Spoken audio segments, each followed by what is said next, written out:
Assalamualaikum warahmatullahi ta'ala wabarakatuh. A'udzu billahi minasyaitonir rajim. Bismillahirrahmanirrahim. Alhamdulillahi rabbil alamin, wassalatu wassalamu ala asyrafil anbiya'i wal mursalin wa ala alihi wa sahbihi ajma'in. Allahumma rabbi shrah li sadri wa yassir li amri wahlul 'uqdatam min lisani yafqahu qawli. ولا حول ولا قوة إلا بالله العلي العظيم. اللهم انفعنا بما علمتنا وعلمنا ما ينفعنا وعلمنا ما جهلنا وذكرنا ما نسينا. اللهم يسر ولا تعسر، رب تمم بالخير. اللهم افتح علينا فتوح العارفين، وفقنا توفيق الصالحين. اللهم لا سهل إلا ما جعلته سهلا، وأنت تجعل الحزن إذا شئت سهلا. اللهم اجعلنا من السعداء المقبولين، ولا تجعلنا من الأشقياء المردودين. اللهم صل وسلم وبارك على سيدنا محمد وعلى آله وصحبه أجمعين، والحمد لله رب العالمين. أما بعد. Terima kasih kepada saudara pengurusi majlis, pihak penganjur, Ma'in, seterusnya asatidah yang hadir dalam pengajian kitab Ar-Risalah Al-Jami'ah, adik-adik, pelajar-pelajar muslimin muslimat yang dirahmati oleh Allah Subhanahu wa taala. Jadi insya-Allah kita akan sambung semula pengajian kitab Ar-Risalah Al-Jami'ah, bahagian penyucian jiwa dan akhlak. Muslimin muslimat yang dirahmati oleh Allah Subhanahu wa taala. Agama kita dia terdiri daripada 3 rukun, 3 asas. Agama kita ada 3 rukun. Rukun yang pertama adalah Islam, rukun yang kedua adalah iman, rukun yang ketiga adalah ihsan. Dalam hadis yang diriwayat oleh Imam Muslim di dalam kitab sahihnya, hadis yang panjang daripada Sayyidina Umar bin Al-Khattab radhiyallahu taala anhu, yang hadis ini disebut oleh Imam Nawawi dalam kitab hadis 40, hadis yang kedua daripada hadis 40, yang mana Imam Nawawi menyebut Sayyidina Umar menyebut Nabi sallallahu alaihi wasallam, atau Sayyidina Umar menyebut bahawasanya satu ketika sedang-sedang kami berduduk bersama dengan Rasulullah dalam satu majlis, tiba-tiba ada seorang lelaki yang datang, lalu dia ajukan kepada Rasulullah sallallahu alaihi wasallam beberapa soalan. Soalan yang pertama adalah tentang Islam, soalan yang kedua tentang iman, soalan yang ketiga tentang ihsan, soalan yang keempat adalah tentang bila kau berlaku kiamat, soalan yang kelima adalah tanda-tanda kiamat. Okey, 5 soalan yang diajukan lelaki tersebut kepada Rasulullah. Kiamat dengan tanda kiamat, okey, kita masuk di bawah rukun Islam. Jadi kalau kita tengok ada 3 perkara, Islam, iman dan ihsan. Pada penghujung hadis kata Sayyidina Umar bin Al-Khattab, falabithna maliyah, kami diam dalam satu tempoh. Maksudnya lepas daripada peristiwa tersebut, kami tak cakap benda pun dengan Rasulullah tentang peristiwa itu. Selepas daripada 3 malam, Nabi sallallahu alaihi wasallam tanya kepada Sayyidina Umar, "Ya Umar, atadri manis sa'il?" Wahai Umar, mu tahu tak siapa yang bertanya pada tempoh hari? Maka kata Sayyidina Umar, "Allah wa rasuluhu a'lam." Allah dan Rasulnya lebih mengetahui. Lalu kata Nabi sallallahu alaihi wasallam, yang datang pada tempoh hari adalah malaikat Jibril, atakum yu'allimukum dinakum, yang mana dia datang kepada kamu adalah kerana untuk mengajar kamu agama kamu. Jadi hak yang mari itu adalah malaikat Jibril, dia datang untuk mengajar kamu agama kamu. Maka daripada hadis ini, kata ulama, kita dapati bahawasanya agama kita terdiri di atas 3 rukun. Yang pertamanya Islam, yang keduanya iman, yang ketiganya ihsan. Islam, rukun Islam selain daripada mengucap 2 kalimah syahadah dibincang dalam kitab fiqh. Rukun iman dibincang dalam kitab aqidah. Manakala ihsan atau dibincang dalam kitab tasawuf. Jadi kitab Ar-Risalah Al-Jami'ah, permulaannya kita bincang berkenaan dengan iman. Setelah tu kita bincang sedikit berkait dengan rukun Islam, bab sembahyang, puasa, zakat, haji. Hak yang ketiga ni kita bincang berkenaan dengan penyucian jiwa. Ni dipanggil bab ihsan, bab tazkiyatun nafs, bab tasawuf, bahagian penyucian jiwa dan akhlak. Jadi antara perkara hak yang cukup penting untuk seseorang hamba adalah dia mesti kena membersihkan diri dia, membersihkan jiwa dia, membersihkan nafsu dia daripada sifat-sifat mazmumah, sifat-sifat yang tercela, dan memasukkan ke dalam hatinya sifat-sifat mahmudah, sifat-sifat yang terpuji. Hati adalah tempat pandangan Allah. Kita manusia, tempat pandangan manusia adalah muka. Muka adalah tempat pandangan manusia. Kita tengok orang lelaki tengok orang perempuan, orang perempuan tengok lelaki. Kita tengok orang lelaki, orang perempuan tengok perempuan, dia tengok di muka lah kan. Muka ni adalah tempat pandangan manusia. Oleh kerana muka adalah tempat pandangan manusia, sebab itulah kita dapati ada sebahagian daripada kita sanggup mengeluarkan perbelanjaan yang tinggi untuk memperbaiki muka.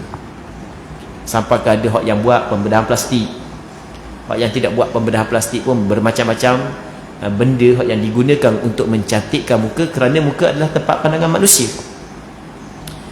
Manakala tempat pandangan Allah bukan muka, tempat pandangan Allah adalah hati. Dalam hadis yang diriwayat oleh Imam Muslim dalam kitab sahihnya, kata Nabi sallallahu alaihi wasallam, innallaha la yanzuru ila suwarikum wala ila amwalikum, walakin yanzuru ila qulubikum wa a'malikum. Allah Taala tidak memandang kepada rupa paras kamu, tidak memandang kepada harta benda kamu, tetapi Allah Taala memandang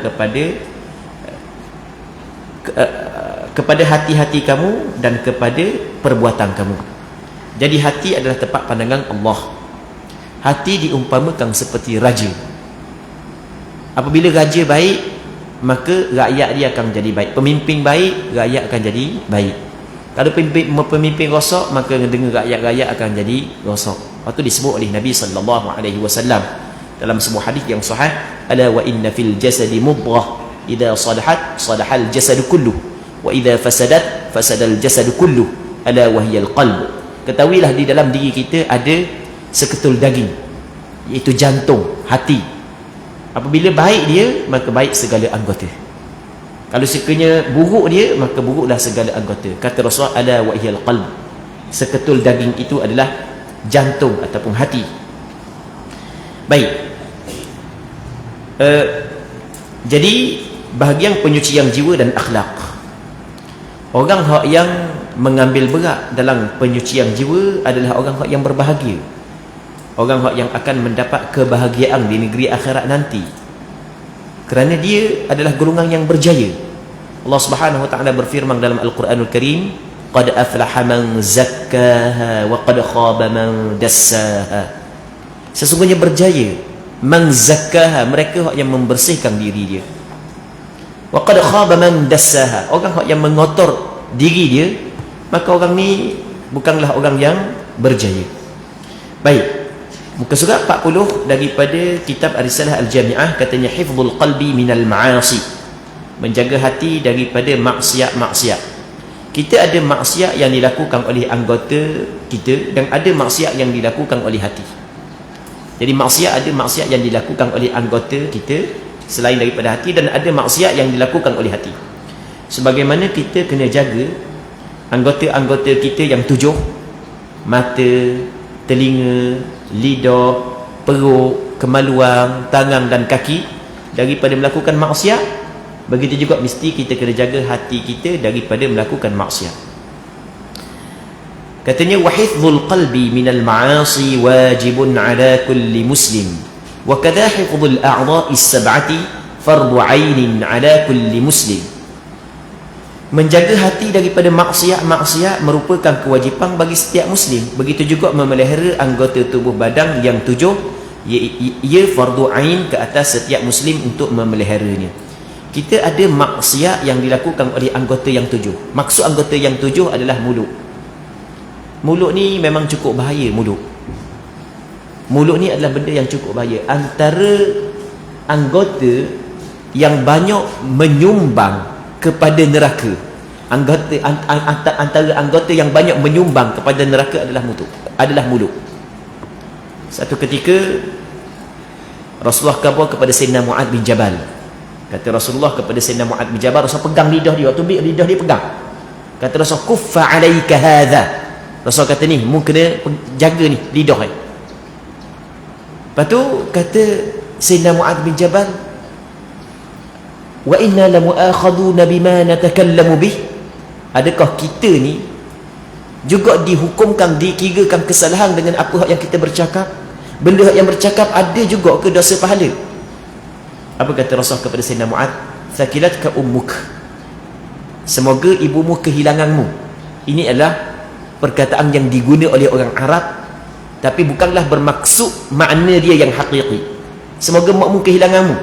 Wa hal yakubbun nasa fin nari ala wujuhihim aw ala manakhirihim illa hasaidu alsinatihim. Tidaklah menyebabkan terhumbangnya anak Adam ke dalam neraka Allah, melainkan apa yang dilakukan oleh mulut-mulut mereka. Jadi mulut kita kena jaga, begitu juga mata kita kena jaga, telinga kita kena jaga. Okey, 3. Mulut, mata, telinga. 3. Yang keempatnya adalah perut. Maksudnya kita masuk makanan, kita kena jaga. Yang kelimanya adalah kemaluan. Yang keenamnya tangan. Yang ketujuhnya adalah kaki. Okey, ini 7 anggota yang perlu kita kena jaga daripada maksiat. Begitu juga hati, kita kena jaga daripada maksiat. Baik, katanya fa min ma'asil qalb asyakku fillahi ta'ala wal amnu min makrillahi.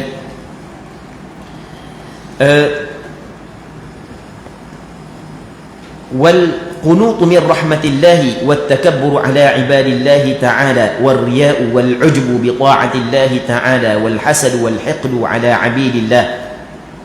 Wa ma'na al hasadi karahiyatun ni'mati 'ala al muslim wastithqaluha. Katanya antara maksiat hati ni, ini di antara maksiat hati adalah syak atau ragu-ragu tentang Allah. Na'udzubillahi min dzalik. Kalau syak tentang kewujudan Allah, tentang keesaan Allah, maka dia ni terkeluar daripada agama Islam. Semoga Allah Subhanahu wa taala menjaga iman kita, menjaga akidah kita. Okey, bagaimanakah untuk kita mendapat ma'rifat? Dia ma'rifat ni maksudnya kenal, betul-betul kenal Allah. Dia ma'rifat ni adalah al-jazmul mutabiq lil waqi' an dalil. Jazam, suatu keputusan yang dibuat oleh hati. Al-jazmu al-mutabiq lil waqi', yang bertepatan dengan realiti, hakikatnya begitu. An dalil, ada dalilnya, ada buktinya. Maka itu yang dinamakan sebagai ma'rifat. Orang yang ada ma'rifatullah, maka tidak ada di dalamnya syak, yakin dan seumpamanya. Okey, bagaimanakah untuk kita mencapai ma'rifat? Caranya adalah kita berfikir kepada penciptaan Allah. Sebagaimana Allah Subhanahu wa taala berfirman, inna fi khalqis samawati wal ardi wa ikhtilafil laili wan nahar la ayatin liulil albab. Sesungguhnya pada penciptaan langit dan bumi, bersilih ganti malam dan siang, menjadi tanda bagi orang yang mempunyai akal fikiran. Alladzina yadhkurunallaha qiyaman wa yatafakkaruna fi khalqis samawati wal ard rabbana ma khalaqta hadha batilan subhanak faqina adzaban nar. Orang yang sentiasa menyebut dan ingat kepada Allah ketika berdiri, qiyaman, ketika duduk, ketika mengiring berbaring, dan berfikir. Wa yatafakkaruna fi khalqis samawati wal ard, berfikir pada penciptaan langit dan bumi. Akhirnya datang ma'rifat, keluar daripada mulutnya, rabbana ma khalaqta hadza batila, wahai Tuhan kami, mu tidak jadikan perkara ini sia-sia. Subhanak, maha suci engkau ya Allah. Faqina adzaban nar, maka peliharalah kami daripada azab neraka. Jadi antara maksiat hati adalah syak pada Allah Subhanahu wa taala, ragu-ragu pada tentang Allah. Yang kedua ialah berasa selamat daripada perancangan Allah Subhanahu wa taala. Kadang-kadang ada orang yang rasa selamat daripada perancangan Allah. Maksud dia rasa selamat, dia melakukan maksiat, dia melakukan kejahatan, tapi ketadam dia pun tidur pun lena je. Kalau buat maksiat tiba-tiba naik darah tinggi, buat maksiat kena kecil mani, buat maksiat sakit jantung, tu memang takutlah. Tapi buat maksiat segar je. Jadi Akhirnya dia rasa aman daripada perancangan Allah. Maka ini termasuk dalam maksiat hati. Jangan sekali-kali kita rasa aman, kita rasa selamat daripada perancangan Allah. Kadang-kadang ada sebahagian daripada hamba Allah, dia buat jahat sekalipun Allah Ta'ala tak balas lagi di atas dunia. Allah Ta'ala bagi tempoh kepada dia. Itu dipanggil istidraj. Baik, jangan sekali-kali dirasa aman daripada perancangan Allah Subhanahu wa Ta'ala. Rasaan selamat daripada perancangan Allah, maka ini termasuk dalam maksiat al-qalb. Dalam Al-Quranul Karim Allah Subhanahu wa Ta'ala berfirman, "Fala ya'manu makrallahi illa al-qaumul khasirun." Tidak rasa aman daripada perancangan Allah melainkan kaum yang amat-amat rugi. Orang yang rugi. Kerana dia orang itu rugi kerana dia akan berterusan di dalam maksiat, kerana dia melihat walaupun dia melakukan maksiat tapi tetap tidak ada balasan yang Allah Ta'ala bagi kepada dia di atas dunia. Seterusnya katanya, antara maksiat hati lagi adalah putus asa daripada rahmat Allah Subhanahu wa Ta'ala. Putus asa daripada rahmat Allah. Okey, maksudnya ketika dia banyak sangat melakukan maksiat, dia mari dalam hati, Allah Ta'ala tak terima dah taubat aku. Okey, dia mari dalam hati, Allah Ta'ala tidak terima taubat aku. Jadi apabila mari perasaan tersebut, jadi seolah-olah dia menolak apa hak yang disebut oleh Al-Quran, apa hak yang disebut oleh Nabi, wa rahmati wasi'at kulla syai', rahmat aku telus untuk setiap sesuatu.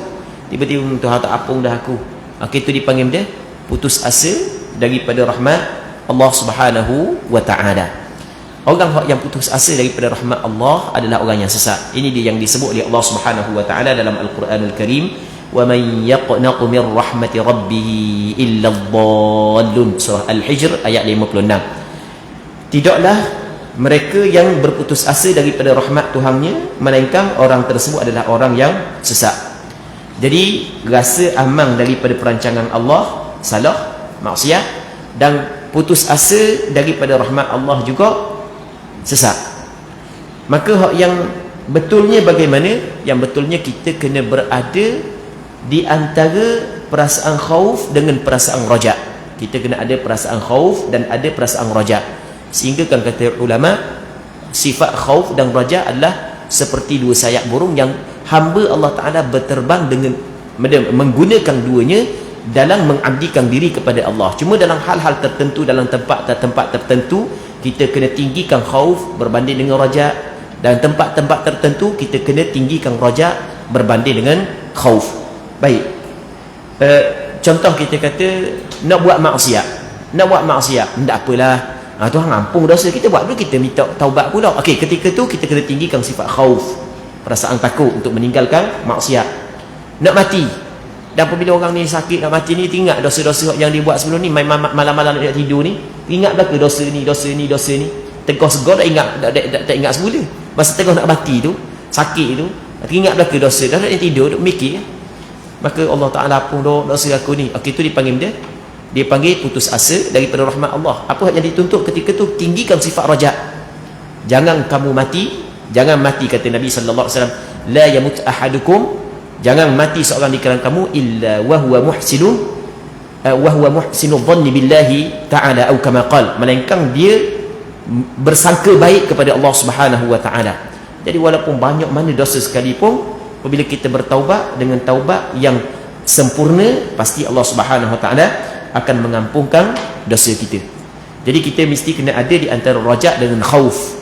Sebagaimana Allah Subhanahu wa Ta'ala berfirman dalam Al-Quranul Karim, "Nabbi ibadi anni anal ghafurur rahim wa anna 'adzabi huwal 'adzabul alim." Nabi cerita olehmu ya Muhammad, ibadi kepada hamba-hambaku, anni bahwasanya aku al-ghafurur rahim. Nabi ibadi anni anal ghafurur rahim, aku ni Tuhan yang maha pengampun. Dia ghafur, dia lain daripada ghafir. Orang yang belajar ilmu tata bahasa Arab, ghafur ni dipanggil sirah mubalaghah, lafaz yang menunjuk di atas banyak, amat-amat mengampun. Macam kita kata alim lain daripada allamah. Alim orang yang ada ilmu, tapi allamah ni orang yang bersangatan, yang banyak ilmu dia. Ghafur adalah Tuhan yang maha pengampun. Baik, Allah Rabbi. Maka di situ ada sifat raja. Banyak mana dosa kita sekalipun, besar lagi pengampunan Allah Subhanahu wa taala. Tapi kena ingat, wa anna azabi huwal azabul alim. Sesungguhnya azabku adalah azab yang amat memedihkan. Ini mari perasaan khauf, mari perasaan takut. Dan begini yang mesti kena ada dalam hati setiap hamba Allah Subhanahu wa taala. Sebagaimana dalam ayat yang lain Allah Subhanahu wa taala berfirman, tatajafa junubuhum 'anil madaji'i yad'una rabbahum khaufan wa tama'a. Lambung mereka itu jauh daripada tempat tidur, mereka itu tidak tidur, yad'una rabbahum, beribadat kepada Allah taala, khaufan dalam keadaan hati takut, wa tama'an dan mengharapkan ganjaran daripada Allah Subhanahu wa taala. Seterusnya lagi yang keempatnya adalah takabbur. Takabbur ni makna atau besar diri terhadap hamba-hamba Allah Ta'ala yang lain. Takabbur ni makna sombong atau besar diri kepada hamba-hamba Allah Subhanahu wa Ta'ala. Dia sifat kibr ataupun sifat takabbur ni adalah sifat yang cukup dibenci oleh Allah Subhanahu wa Ta'ala. Sehingga kan Allah Subhanahu wa Ta'ala berfirman dalam surah An-Nahl ayat 23, innallaha la yuhibbul mustakbirin. Sesungguhnya Allah Subhanahu wa Ta'ala tidak suka kepada orang-orang yang sombong. Dan punca daripada rosaknya, punahnya, binasanya iblis adalah kerana ada sifat kibr. Ketika Allah Subhanahu wa taala memerintahkan kepada beliau supaya sujud kepada Nabi Adam alaihi salam, aba, enggan, wastakbar wa kana minal kafirin. Enggan, wastakbar, dan sombong ia. Dia sombong. Dia ada sifat takabur, ada sifat membesarkan diri. Maka dia adalah tergolongan daripada golongan orang yang kafir. Jadi sifat takabur kita kena buang daripada diri kita. Mesti kita kena masukkan sifat tawadhu'. Takabur ni betul. Takabur ni disebut di dalam hadis yang diriwayat oleh Imam Muslim, ketika sahabat tanya Rasulullah sallallahu alaihi wasallam setelah daripada sahabat tidak akan masuk ke dalam syurga mereka yang ada walaupun sebesar zarah daripada sifat kibir. Maka kata sahabat kepada Rasulullah, Rasulullah, ada seorang lelaki dia suka pakaian dia comel, selipar dia comel. Kata Rasul, kalau begitu bukan sombong, suka benda kecantikan, hak tu bukan sombong. Bahkan Allah Taala adalah Tuhan yang maha comel dan Allah Subhanahu wa taala kasih kepada kecantikan. Manakala takabur ni adalah batarul haq wa ghamtun nas. Kata Nabi sallallahu alaihi wasallam, batarul haq, menolak kebenaran dan memandang hina dan lekeh kepada manusia. Jadi ketika orang khabar benda yang betul, dia tolak, dan dia memperlekehkan pula kepada orang yang khabar benda betul ke dia tu. Maka itu yang dinamakan sebagai takabur. Jadi kita minta berlindung kepada Allah Subhanahu wa taala daripada sifat takabur, sifat sombong. Seterusnya adalah wariya dan riya. Riya di antara perkara yang dilarang di dalam agama. Jadi riya ni adalah perkara yang dilarang di dalam agama kita. Kejahatan riya ni sehingga kan Nabi sallallahu alaihi wasallam menamakan riya sebagai syirik khafi, syirik yang kecil. Sebagaimana disebut dalam hadis yang diriwayat oleh Imam Ahmad bin Hanbal dalam kitab Musnadnya. Satu ketika kata Nabi sallallahu alaihi wasallam kepada sahabat dia, akhwafu ma akhafu alaikum asyirkul asghar. Perkara yang paling aku bimbang kepada kamu adalah syirik yang kecil. Maka kata sahabat, qalu wa masyirkul asghar ya Rasulullah. Sahabat tanya, apakah syirik yang kecil wahai Rasulullah? Kata Nabi sallallahu alaihi wasallam, ar-riya. Riya adalah penyakit hati yang diletak nama oleh Rasulullah sebagai syirik yang kecil. Maka benda ni adalah benda yang amat-amat perlu untuk kita buang daripada hati kita. Di riya ni adalah kita memperlihatkan kebaikan kita kepada orang lain. Tujuan kita adalah untuk mencari kedudukan dan untuk mencari kedudukan di sisi manusia. Okey, kita buat sesuatu amalan akhirat. Okey, kita buat sesuatu amalan akhirat dan kita tunjukkan kepada manusia, tujuan untuk kita mencari kedudukan dalam diri manusia, dalam kita mencari kedudukan di sisi manusia. Mungkin kita nak dapat pujian daripada manusia dan seumpamanya. Itu yang dinamakan sebagai riak. Dan riak ni muslimin muslimat yang dirahmati oleh Allah Subhanahu wa taala, riak ni adalah penyakit orang-orang yang baik. Riak ni adalah penyakit orang baik. Dia bukan penyakit orang yang tidak baik. Penyakit riak adalah penyakit tuan-tuan guru, penyakit asatidzah, penyakit penuntut-penuntut ilmu agama, penyakit penghafal Al-Quran, penyakit orang yang suka buat kebaikan. Kerana orang yang buat kebaikan sahaja yang mampu untuk tunjuk kebaikannya kepada orang lain. Orang yang tidak buat kebaikan, apa kebaikan yang ingin ditunjuk kepada orang lain? Penyakit riak ini adalah penyakit orang baik. Dan apa yang paling ditakuti oleh Rasulullah kepada umatnya adalah penyakit riak. Dan Rasulullah sallallahu alaihi wasallam dalam hadis yang diriwayat oleh Imam Al-Bukhari dalam kitab Al-Adabul Mufrad, Rasulullah pesan kepada Abu Bakar, sahabat yang paling mulia. Kata Rasulullah kepada Abu Bakar, la syirku akhfa min dabimin naml. Sesungguhnya syirik lebih sembunyi daripada semut yang merayap. Semut yang halus yang merayap, syirik lebih kecil daripada itu lagi, lebih sembunyi lagi. Lalu Nabi sallallahu alaihi wasallam ajar kepada Abu Bakar satu doa, yang mana jika diamalkan doa ini, maka Allah Ta'ala akan menjaga kita daripada syirik. Kata Nabi sallallahu alaihi wasallam kepada Abu Bakar, ala adulluka ala syai'in idza qultahu dhahaba 'anka qaliluhu wa kathiru. Mu nak tak aku nak ajar kepadamu suatu benda, kalau sekiranya baca benda ni, maka akan hilang daripadamu benda yang sedikit dan banyak. Kata Rasul, qul Allahumma inni a'udzu bika an usyrika bika wa ana a'lam wa astaghfiruka lima la a'lam. Okey, kalau nak baca doa ni begini, tulis dalam, boleh tulis je, kalau ada Google tu tulis Allahumma inni a'udzu bika, Allah tak ingat pula benda saat ni. Allahumma inni mana? Tak bagi pula asalnya, ingat dah. Qul Allahumma inni a'udzubika an usyrika bika wa ana a'lam wa astaghfiruka lima la a'lam. Hadis ini diriwayat oleh Imam Bukhari di dalam kitab Al-Adabul Mufrad dengan sanad yang sahih. Baik, dan comel sangat kita amal doa ini agar Allah Subhanahu wa taala memelihara diri kita daripada sifat riak dan seumpamanya. Allahumma ya Allah, inni a'udzubika, sesungguhnya aku berlindung kepadamu ya Allah, an usyrika bika, daripada aku melakukan syirik kepadamu, wa ana a'lam, sedangkan aku mengetahui, wa astaghfiruka lima la a'lam, dan aku memohon keampunan daripadamu ya Allah apa yang aku tidak mengetahui. Ini doa yang Rasulullah ajar kepada Abu Bakar dalam hadis yang diriwayat oleh Imam Bukhari dalam kitab Al-Adabul Mufrad. Baik, katanya lagi antara sifat ataupun maksiat hati adalah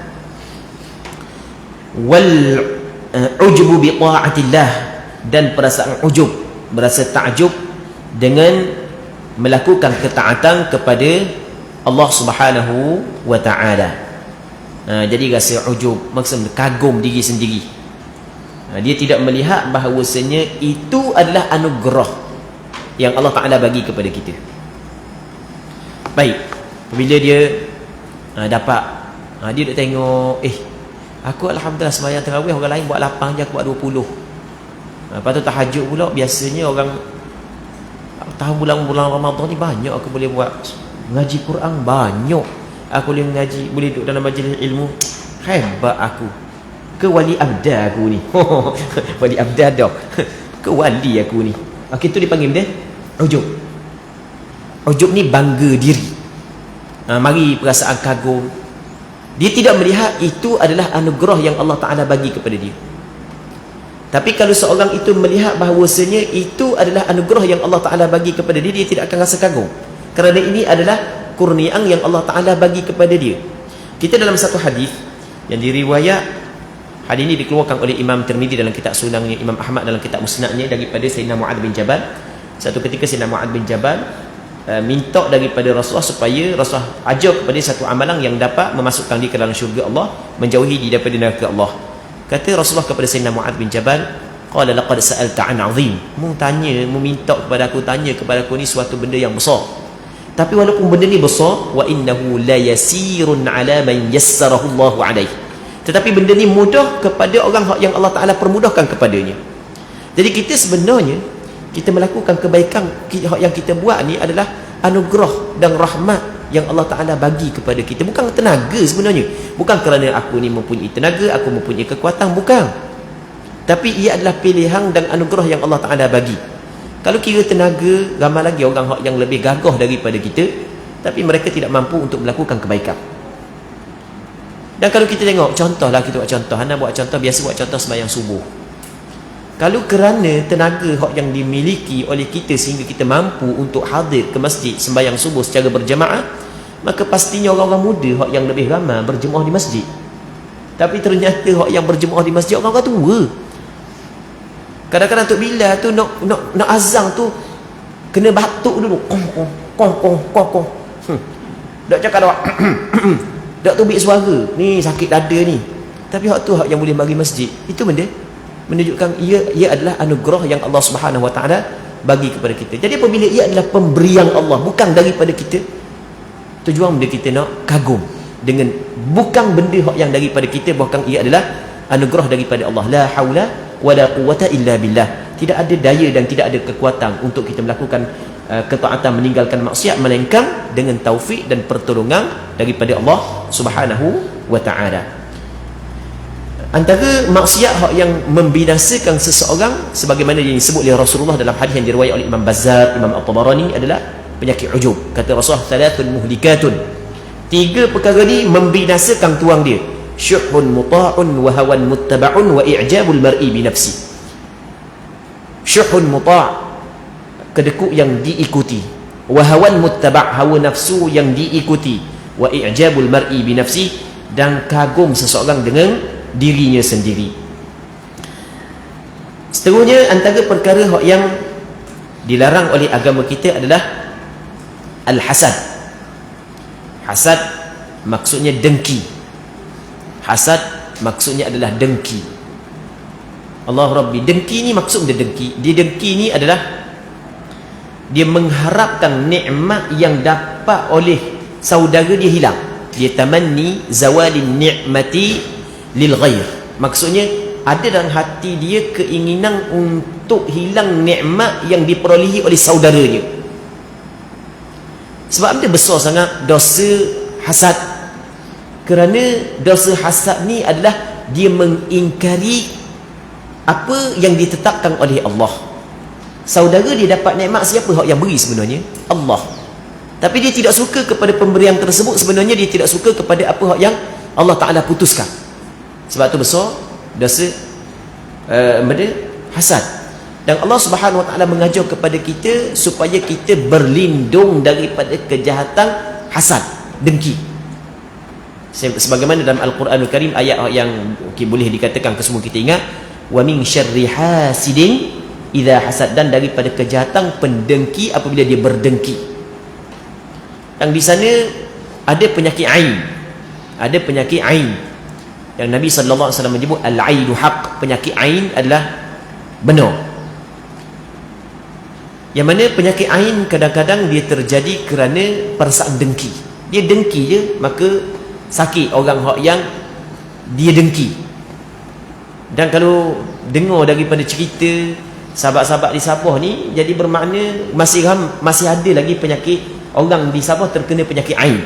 Mungkin kerana orang ni dengki, siapa ke ni sakit. Ada sahabat-sahabat yang sakit di sini kan, kerana terkena buatan orang, dia kata. Dan mungkin buatan saat itu kadang-kadang tuang dia tidak bukan buat macam kita buat sihir sungguh, tapi kerana perasaan dengki yang ada, akhirnya mudarat kepada orang lain. Itu dipanggil salah satu daripada sebab berlakunya penyakit ain. Semoga Allah Subhanahu Wa Taala melindungi kita. Dan yang seterusnya adalah benci dengan hamba Allah. Ada perasaan benci, dendam dalam hati terhadap hamba Allah Subhanahu Wa Taala. Itu makna al-hiqd. Ini di antara maksiat hati yang perlu kita kena jaga. Makna hasad ialah perasaan benci dengan nikmat yang dikurniakan Allah kepada saudara muslim. yang lain dan berasa berat dengannya. Dia rasa berat. Orang dapat nikmat, dia berasa susah. Jadi ada penyakit dengki ni menderita sebenarnya dia. Orang lain dapat nikmat, dia yang susah hati. Dia sebenarnya dia yang menanggung derita. Baik. Cuma di sana ada hasad majazi. Kita ada hasad hakiki. Hasad hakiki ni yang kita cerita saat ni itulah. Maksudnya ada keinginan dalam hati untuk hilangnya nikmat yang Allah Ta'ala bagi kepada orang lain. Dia di sana ada nama dia hasad majazi. Hasad majazi dipanggil juga, istilah dia ribatah. Ini tidak dilarang oleh agama, bahkan dalam hal-hal tertentu dituntut. Kita ada sifat hasad majazi. Dalam satu hadis kata Nabi SAW, la hasada illa fi ithnatain. Tidak ada hasad melainkan pada dua perkara. Yang pertamanya adalah rajulun atahu Allahu malan fasallatahu ala halakatihi fil haq. Seorang lelaki Allah Ta'ala bagi kepada dia harta yang banyak, maka dia mengerasi, dia menguasai harta tersebut dan membelanjakan harta tersebut kepada perkara yang benar, perkara yang betul, perkara yang baik. Jadi apabila kita tengok orang tu kaya, suka berinfak, maka dalam hati kita ingin jadi seperti dia. Itu adalah perkara yang dipuji oleh syarak. Kita bukan ingin nikmat yang ada pada dia hilang, tapi kita nak jadi seperti dia. Ini adalah perkara yang dipuji oleh syarak. Yang keduanya adalah wa rajulun atahu Allahul hikmata. Seorang lelaki yang Allah Ta'ala kurniakan kepada dia hikmah, ilmu yang bermanfaat, lalu dia beramal dengan ilmu tersebut, lalu dia menyampaikan ilmu tersebut, maka kita nak jadi seperti dia. Maka ini adalah hasad majazi ataupun keinginan yang dipuji oleh syarak. Bahkan dengan keinginan tersebut kita telah mendapat ganjaran pahala. Katanya wa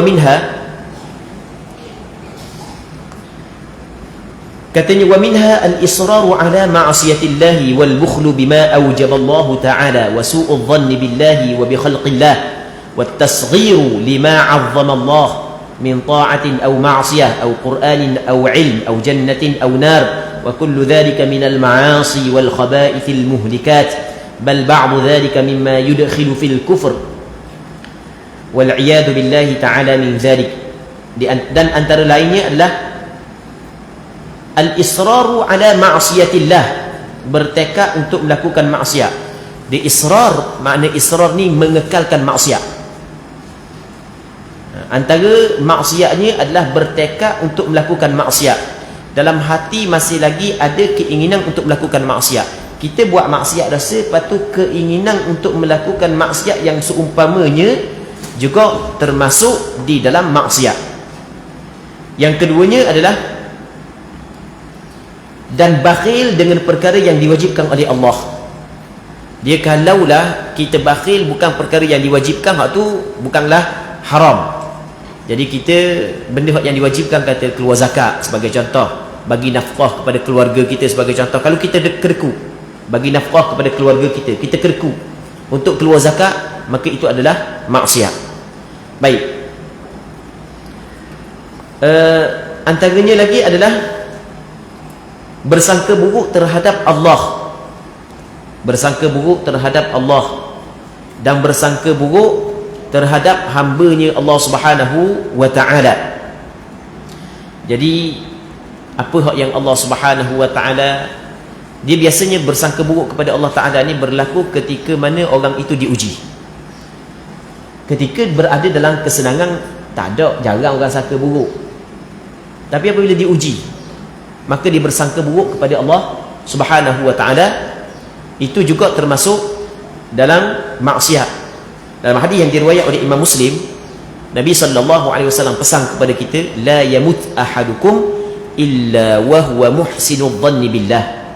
Janganlah seorang kamu mati melainkan dia berbaik sangka kepada Allah.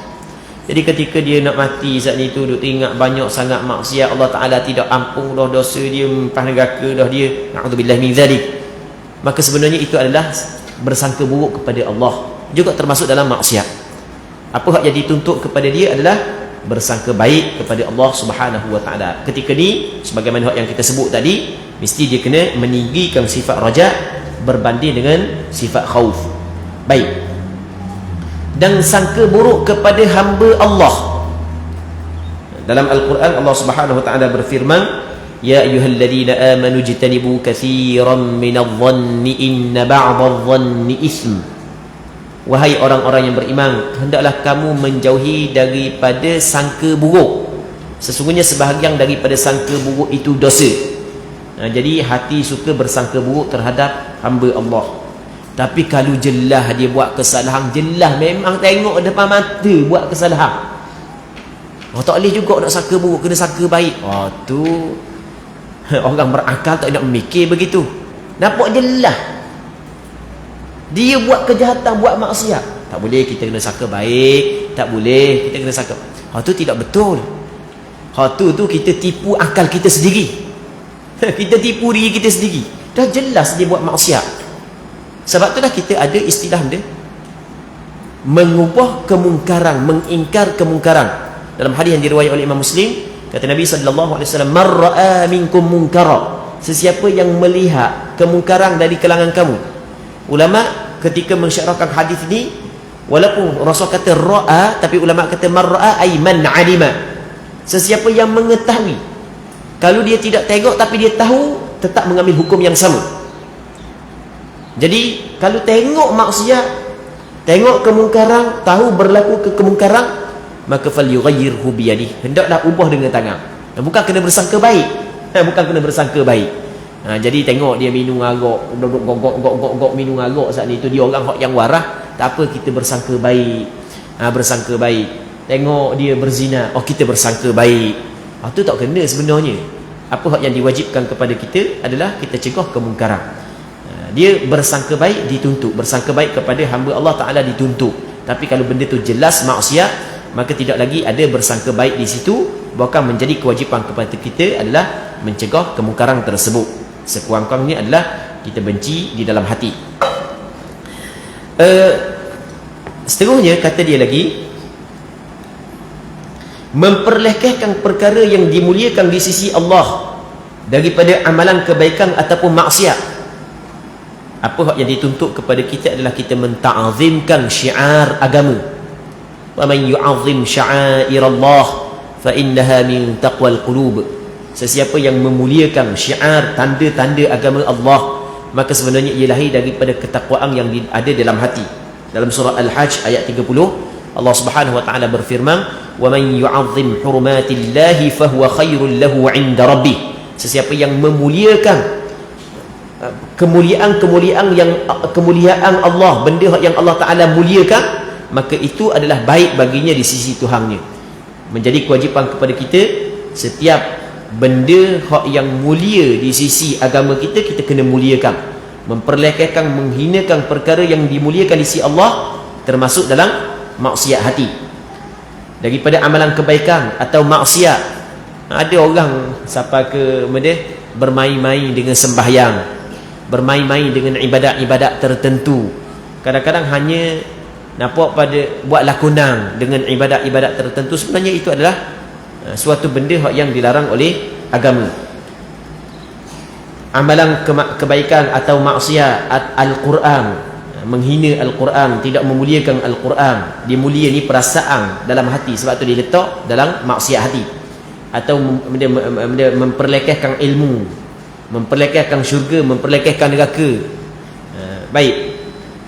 Jadi ini di antara maksiat hati, kerana perasaan memuliakan, perasaan tidak memuliakan saat itu adalah perasaan yang hadir dalam hati. Dan semua perkara yang dinyatakan merupakan maksiat dan kekejian yang boleh membinasakan manusia, bahkan sebahagiannya boleh menyebabkan seorang itu jatuh ke dalam kekufuran. Semoga Allah Ta'ala menjauhkan kita daripada perkara-perkara tersebut. Antaranya kata yang disebut lagi oleh pengarang kita, min ta'atil qalb, daripada ketaatan hati. Kalau kita tengok, mula-mula disebut maksiat yang mesti kita kena jauhi. Lepas tu disebut pula ketaatan yang mesti kita kena ambil. Ni dipanggil benda, kalau dalam istilah ulama tasawuf, dipanggil min babi takhliyah wa tahliyah. Takhliyah ni maksudnya kita bersihkan dulu. Lepas daripada kita bersih, barulah kita tahliyah, kita ambil benda-benda yang baik, kita letakkan dalam diri kita. Baik, kita nak pakai baju-baju yang lawa, kita bersih dulu tubuh kita daripada kekotoran. Okey, itu dipanggil takhliyah, min babit takhliyati wat tahliyah. Baik. من طاعة القلب ومن طاعة القلب الإيمان بالله واليقين والإخلاص والتواضع والنصيحة للمسلمين والسخاء وحسن الظن وتعظيم شعائر الله. Antara perkara yang menjadikan hati taat kepada Allah ialah beriman kepada Allah Subhanahu wa taala. Kita kena beriman kepada Allah, beriman dengan kewujudan Allah, keesaan Allah, kekuasaan Allah Subhanahu wa taala. Allah taala sahaja yang memberi manfaat dan memberi mudarat, menghidupkan kita, menjaga kita. Baik, yang layak disembah dengan sebenar-benarnya. Kita beriman kepada Allah. Yang keduanya, yakin. Mesti kena ada yakin dalam hati kita. Yakin terhadap segala perkara yang dibawa oleh Nabi sallallahu alaihi wasallam. Baik. Yang ketiganya adalah ikhlas. Jadi kita melakukan ibadat hanya kerana Allah. Yang keempatnya adalah tawadhu', rendah hati, rendah diri. Jadi sifat rendah diri ni adalah sifat yang cukup mulia. Orang yang sombong, dia tidak akan mendapat kemuliaan di sisi Allah. Orang yang akan mendapat kemuliaan adalah orang yang bersifat tawadhu'. Man tawadha'a lillah rafa'ah. Sesiapa yang tawadhu', rendah diri kerana Allah, nescaya Allah Subhanahu wa taala akan angkat dia. Dan antara perbuatan kita yang menunjuk kita rendah diri adalah kita buat segala perintah dan tinggal segala larangan. Sampai masa waktu semayang, kita pergi semayang. Kita dalam semayang pula kita sanggup letak anggota kita yang paling mulia pada tempat yang hina, tempat orang jijak kaki ni. Jadi sebenarnya itu adalah kemuliaan untuk kita. Begitu juga tawadhu' kepada hamba-hamba Allah Subhanahu wa taala, itu adalah satu kemuliaan untuk kita. Seterusnya adalah wan nasihatu lil muslimin, bersifat jujur dengan orang Islam. Dia nasihat ni, kita bagi nasihat. Nasihat, asal makna nasihat adalah iradatul khairi lil ghair. Kita berkehendak kebaikan untuk orang lain. Nabi sallallahu alaihi wasallam bersabda, ad-dinun nasihah, agama ini adalah nasihat. Qulna liman, kata sahabat, untuk siapa ya Rasulullah? Qala lillahi wa li kitabihi wa li rasulihi wa li a'immatil muslimina wa 'ammatihim. Nasihat ni adalah untuk Allah. Maksudnya kita kena beriman kepada Allah, kita kena percaya kepada Allah, untuk Rasulnya, untuk kitabnya, dan untuk pemimpin-pemimpin orang Islam, dan untuk orang-orang Islam yang lain. Baik. Wan nasihatu lil muslimin. Was sakha. Sakha ni maksudnya dermawan, sifat pemurah. Ni di antara sifat ataupun ketaatan yang dilakukan oleh hati. Ada sifat pemurah. Yang ketujuhnya adalah sentiasa bersangka baik kepada hamba Allah Subhanahu wa taala, kepada Allah Subhanahu wa taala. Yang ke-8-nya meninggikan, memuliakan syiar, tanda-tanda agama Allah Subhanahu wa taala. Yang ke-9-nya bersyukur dengan nikmat-nikmat Allah. Okey, wasyukru ala ni'amillahi kal islami wat ta'ati wa sairin ni'am. Kita bersyukur dengan nikmat-nikmat Allah seperti nikmat Islam, nikmat ketaatan dan nikmat-nikmat yang lain. Kita nikmat ada dua. Yang pertamanya nikmat duniawi, yang keduanya nikmat ukhrawi. Nikmat duniawi adalah nikmat dunia, kesihatan tubuh badan, rezeki, keluarga. Okey, itu nikmat duniawi. Nikmat harta, tempat tinggal, kenderaan, pekerjaan, itu dipanggil nikmat duniawi. Apabila Allah Ta'ala bagi kepada kita nikmat tersebut, kita kena bersyukur. Lepas tu nikmat ketaatan, kita mampu melakukan kebaikan, meninggalkan maksiat, kita kena bersyukur. Dan nikmat-nikmat yang lain. Ya, dalam Al-Quran Allah Subhanahu wa taala menyebut, la in syakartum la azidannakum. Sekiranya kamu bersyukur, nescaya aku akan tambah kepada kamu. Jadi orang yang bersyukur bukan setakat benda tu diberikan kepada dia, bukan Allah Ta'ala tambah lagi pemberian kepada dia. Sehingga kan ulama menyebut suatu kaedah yang difahami daripada ayat ini, orang yang ingin nikmat yang diberikan kepadanya, orang yang ingin agar nikmat yang diberikan kepadanya kekal, adalah dia mesti kena bersyukur.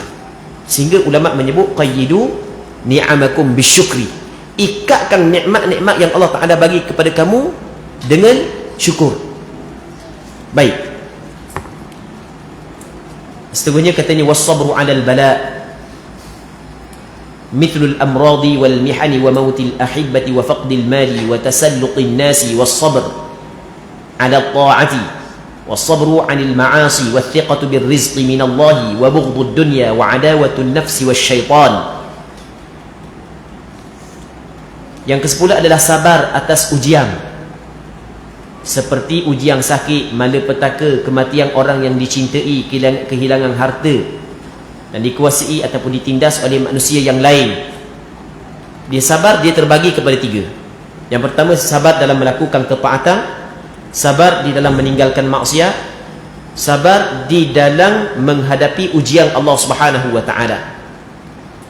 Jadi apa yang dituntut kepada kita adalah sabar. Yang Allah Subhanahu wa Ta'ala berfirman dalam Al-Quranul Karim, وَبَشِّرِ الصَّابِرِينَ الَّذِينَ إِذَا أَصَابَتْهُمْ مُصِيبَةٌ قَالُوا إِنَّا لِلَّهِ وَإِنَّا إِلَيْهِ رَاجِعُونَ. Dan hendaklah beri berita gembira kepada orang yang sabar, iaitu orang yang apabila diuji mereka itu dengan sesuatu musibah, maka mereka itu kembali kepada Allah Subhanahu wa Ta'ala. Okey, sabar atas ujian seperti sakit, malapetaka, kematian orang yang dicintai, kehilangan harta dan dikuasai, ditindas oleh manusia yang lain. Yang ke-11, sabar dalam melakukan ketaatan. Allah, untuk melakukan apa jua ketaatan perlu kita kena sabar. Kalau kita tidak sabar, maka kita tidak mampu untuk melakukan ketaatan. Tetapi kita kena ingat pertolongan Allah bersama dengan orang yang sabar. Wa'lam annan nasra ma'as sabr. Ketahui olehmu bahawasanya pertolongan bersama dengan sabar. Seterusnya lagi kata dia, percaya kepada rezeki yang ditetapkan oleh Allah Subhanahu wa Ta'ala. Di samping kita berusaha, kita bertawakal kepada Allah, kita kena percaya rezeki datang daripada Allah. Allah Subhanahu wa Ta'ala berfirman dalam Al-Quranul Karim, innallaha huwar razzaqu dzul quwwatil matin. Sesungguhnya Allah Ta'ala Tuhan yang maha pemberi rezeki. Adik-adik kita hak yang belajar, jangan bimbang berkenaan dengan rezeki. Jangan bimbang berkenaan dengan rezeki, kerana rezeki kita dijamin oleh Allah Subhanahu wa Ta'ala. Tinggal lagi adalah kita berusaha dan berdoa serta bertawakal kepada Allah Subhanahu wa Ta'ala. Allah masa kita belajar di pondok dulu, di tahfiz dulu, kadang-kadang mari juga perasaan, aku nak kerja benda akan datang, mari juga perasaan. Tapi ayah kita pesan, guru kita pesan, bak rezeki jangan bimbang. Bak rezeki jangan bimbang, kita bak rezeki ni sebenarnya bak rezeki jangan bimbang, kita dididik begitu. Sebenarnya ini adalah ketaatan hati, taatul qalb. Ni adalah ketaatan yang mesti kita kena letak dalam hati kita.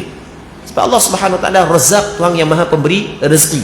Wa ma min dabbatin fil ardi illa 'ala Allahi rizquha. Tidak ada sesuatu binatang yang merangkak pada muka bumi ini melainkan Allah Ta'ala menjamin rezekinya. Baik, katanya lagi adalah benci terhadap dunia. Dia benci terhadap dunia ni adalah maksudnya kita tidak mencintai dunia, kita mencintai akhirat. Punca daripada rosak hamba Allah Subhanahu wa Ta'ala adalah kerana dia mencintai dunia. Dalam satu hadis Nabi sallallahu alaihi wasallam menyebut bahawasanya punca daripada umat di akhir zaman walaupun ramai tetapi mereka tidak kuat adalah kerana ada padanya sifat hubbud dunya wa karahiyatul maut, kasih kepada dunia dan benci kepada kematian. Jadi kita kena ingat dunia hanya sementara, akhirat adalah tempat yang kekal abadi. Kita kalau kita cinta kepada dunia sehingga kita mengabaikan akhirat kita, maka itu adalah suatu musibah yang cukup besar. Baik, yang kelimanya adalah memusuhi nafsu. Jadi kita kena ingat nafsu kita ni, innan nafsa la'ammaratum bisu, sesungguhnya nafsu amat menyuruh kepada kebaikan.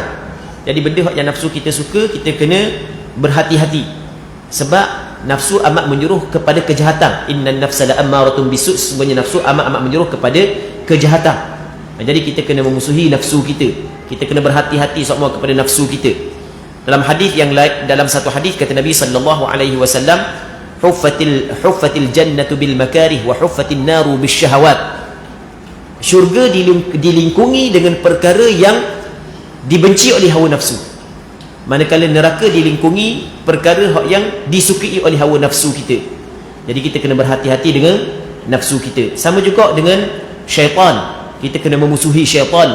Maksudnya kita jangan ikut syaitan. Jadi Allah Subhanahu wa taala memerintahkan kepada kita dalam Al-Quranul Karim supaya kita jadikan syaitan ini sebagai musuh. Innasyaitana lakum aduwwun fattakhiduhu aduwwa, sesungguhnya syaitan adalah musuh bagi kamu, maka hendaklah kamu menjadikan ia musuh. Bagaimanakah untuk kita menjadikan syaitan itu musuh? Adalah dengan kita tidak ikut diajak kita untuk melakukan kejahatan. Sebab syaitan dia akan mengajak kita melakukan kejahatan dan meninggalkan kebaikan. Itu maksud memusuhi nafsu dan memusuhi syaitan. Katanya, wa mahabbatullahi wa rasulihi wa sahabatihi wa ahli baitihi wa tabi'in wa salihin wa ridha 'anillahi wa tawakkulu 'alaihi wa ghairu dhalika minal wajibatil qalbiyatil munjiyah. Katanya lagi adalah cinta kepada Allah dan Rasulnya. Dia cinta ni adalah perasaan yang ada dalam hati, perasaan yang ada dalam hati dan dizahirkan dengan perbuatan. Jadi orang yang cinta kepada Allah dan Rasulnya, dia akan buat benda yang diperintah oleh Allah dan Rasul, dan dia akan tinggal benda yang dilarang oleh Allah dan Rasulnya. Dan cinta kepada para sahabat, kerana sahabat adalah orang yang meneruskan perjuangan Rasulullah sehingga sampai Islam kepada kita. Dan ahli keluarga baginda Rasulullah, para tabi'in serta para salihin. Jadi kita untuk orang-orang Islam yang sebelum daripada ni, kita tidak bercakap buruk sebagaimana golongan-golongan Syiah yang mana mereka bercakap buruk tentang sahabat-sahabat dan orang-orang yang selain daripada golongan mereka, selain daripada golongan Syiah.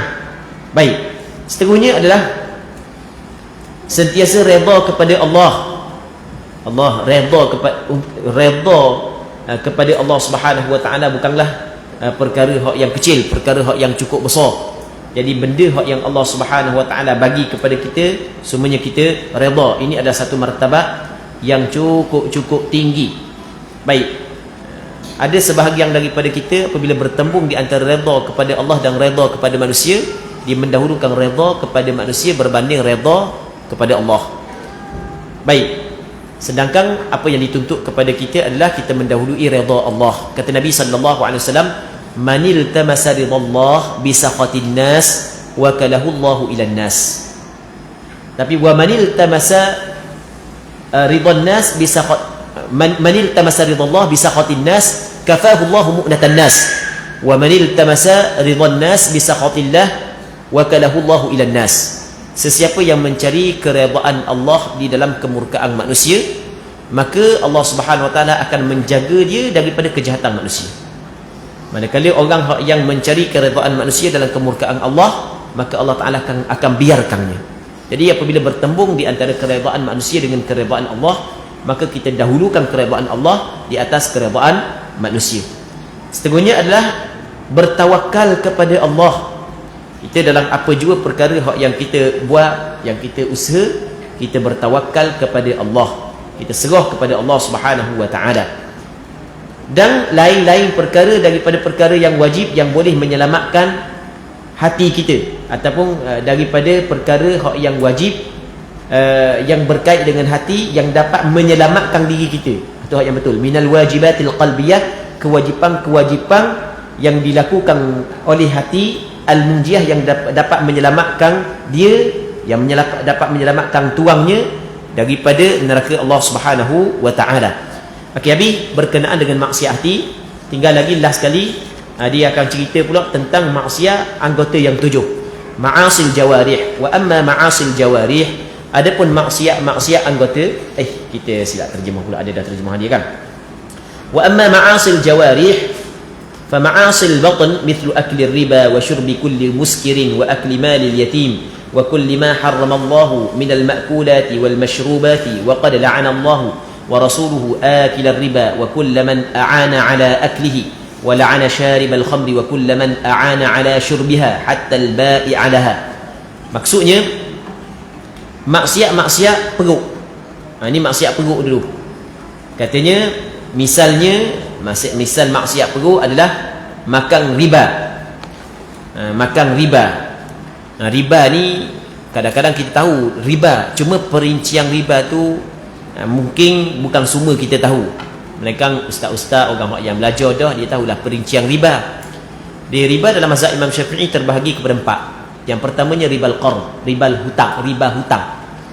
Tu dipanggil riba yang pertama. Riba hutang ni adalah apabila kita berhutang dengan seseorang, tetapi kita diperintah kena bayar lebih. Okey, kita berhutang RM10, kena bayar RM15. Okey, itu dipanggil ribal qard. Okey, yang satu, yang tiga lagi, riba yang tiga lagi, riba yang berkait dengan jual beli. Riba yang berkait dengan jual beli. Riba yang pertama adalah ribal fadl. Riba yang kedua adalah ribal nasi'ah. Riba yang ketiga adalah ribal yad. Ribal fadl adalah barangan yang kita beli dengan barangan yang kita bayar adalah daripada jenis yang sama. Contoh, emas dengan emas, perak dengan perak, beras dengan beras, gandum dengan gandum. Okey. Jadi kalau daripada jenis yang sama, tamar dengan tamar, daripada jenis yang sama, maka mesti kena sama. Tidak boleh hak ni lebih, hak ni kurang. Kalau hak ni lebih, hak ni kurang, contoh kita kata beras ni 5 kilo, beras ni 4 kilo. Jadi kita nak beli beras dia 5 kilo dengan pembayaran beras kita 4 kilo. Maka itu adalah ribal fadl. Okey, emas. Kita kata kita ada emas. Emas kita 100 gram. Lepas tu kita nak beli emas dia. Kita bagi emas kita beli emas dia. Kalau kita sekarang ni kita guna istilah trade-in. Okey, kita beli emas dia dengan pembayaran emas kita. Tapi benda timbangan dia tidak sama. Maka tu dipanggil riba al-fadl. Orang kata, yelah, emas baru mahal sikit, emas lama murah sikit. Jadi mana sabarlah. Kalau emas baru timbangan dia kurang, emas lama timbangan dia lebih. Walaupun begitu, tetap dinamakan sebagai riba. Satu ketika Bilal bin Rabah, dia bagi hadiah kepada Rasulullah tamar yang mahal. Maka Rasulullah tanya kepada Bilal bin Rabah, "Wahai Bilal, mu dapat mana tamar ni?" Kata Bilal, "Aku ada tamar yang murah. Patah aku tukar, aku ada 2 gantang tamar yang murah, aku tukar, aku dapatkan 1 gantang tamar yang mahal." Daripada sudut harga memang sabarlah tamar yang mahal, dia tidak sama dengan segantang tamar yang mahal, tidak sama dengan segantang tamar yang murah. Bilal bin Rabah ada 2 gantang tamar yang murah, ditukar dengan 1 gantang tamar yang mahal, tujuan untuk sedekah, untuk hadiah kepada Rasulullah. Maka kata Rasulullah, awwah ainur riba. Itu sebenarnya adalah riba. Riba apa? Riba al-fadl. Riba al-fadl. Jadi itu kita kena berhati-hati. Berapa dah? 2. Yang ketiganya dipanggil riba yang berkait dengan jual beli. Yang pertamanya riba al-fadl. Yang keduanya adalah riba nasi'ah. Riba nasi'ah adalah barang tu sama je, sama banyak dah. Cuma penyerahan saat ni tu tidak berlaku dalam majlis akad. Dia apabila jenis sama di antara benda yang kita beli dengan benda yang kita bayar, dia tidak boleh kita berhutang, mesti kena tunai. Kalau berhutang, maka itu dinamakan sebagai riba nasi'ah. Sebagai contoh lah, kita beli beras. Kita berah dia berah siang, berah kita berah Vietnam. Okey, berah dia 5 kilo, berah kita 5 kilo. Okey, tak apa dah, tak ada dah ribal fadl sebab sama timbangan. Cuma kita kata ambil ala berah mu, ni berah aku dulu mu ambil ni. Cuma berah mu bayar, mu bagi 3 hari lagi. Okey, itu dipanggil penangguhan pembayaran. Maka tu yang dinamakan sebagai riba an-nasi'ah. Dia bukan semua benda yang berlaku riba. Kalau misalnya handset dengan handset, ia tidak riba. Jadi kita nak tukar handset dengan kawan kita, dia pertukaran tu jual beli sebenarnya. Okey, kita ada handset Apple, kawan kita handset Anggur, contoh. Jadi kita nak tukar lah. Dah kita puas dah pakai Apple ni, nak pakai Anggur pula, nak tukar. Lepas tu dia bagi dah handset dia kepada kita. Handset kita kata nanti ya, kita bagi seminggu lagi ya. Okey, tak ada masalah sebab handset bukan benda ribawi, bukan item ribawi, dia ada benda ribawi. Cuma perbahasan yang lebih panjang, waktu kita kena bahas dalam kitab fiqh ni, kita akan buat secara ringkas saja. Baik. Jadi mesti kena tunai, tidak boleh berhutang. Okey, yang kedua, yang ketiganya adalah ribal yad. Ribal yad ni adalah benda tu tunai tapi tidak membuat penyerahan dalam majlis akad. Tidak ada penyerahan selalu. Maka tu dipanggil ribal yad. Contoh kita kata, ni sebagai contoh, kita beli emas dengan pembayaran emas. Memang kita nak bayar selalu. Cuma dia bagi dah barang dia kita mari kita pergi makan dulu. Kita nak bagi barang kita ke dia. Kita makan dulu, ajak makan dulu apa semua sekali. Jadi kita bagi lewat. Maksudnya tidak ada penyerahan barang yang tersebut dalam majlis akad. Tapi kita tidak jual secara berhutang, kita jual secara tunai, tapi lambat buat penyerahan akad barang dalam majlis akad, tu yang dinamakan sebagai ribal yad. Okey, riba semua sekali ada 4. Tu mengikut pandangan mazhab Imam Syafi'i. Baik. Cuma ada kalau kita belajar lebih luas perbincangan berkenaan dengan riba, yang ada benda yang disepakati oleh ulama mengatakan bahawa ia adalah riba, dan ada benda yang tidak berlaku kesepakatan di kalangan ulama, bahkan ada khilaf adakah ia riba ataupun tidak. Macam kita buat contoh, orang puang kan dia ada barang kemas kan, barang kemas, dia pun pergi trading. Okey, dia trading kan, biasa trading ni dia akan bayar pula PT buat penambahan. Baik, kalau mengikut pandangan majoriti ulama, itu adalah riba. Buat trading itu adalah riba. Kerana yang pertama, tidak sama berat. Sebab dalam masalah benda yang sama, jenis yang sama, dia tidak pandang kepada molek ataupun tidak molek. Hak tu tidak dipandang. Baik, yang keduanya, perlu pula buat penambahan bayaran. Maka menurut pandangan majoriti ulama, termasuk dalam mazhab Imam Syafi'i, dinamakan sebagai ribal fadl. Baik. Namun ada sebahagian daripada ulama mengatakan tidak menjadi masalah, antaranya pandangan Syekh Ibn Taymiyah, kerana melihat bahawasanya gelang ni dia bertukar daripada mata wang kepada pakaian. Dia mengambil hukum pakaian. Okey, itu pandangan sebahagian daripada ulama, antaranya ada pandangan Syekh Ibn Taymiyah rahimahullahu subhanahu wa ta'ala. Itu berlaku khilaf.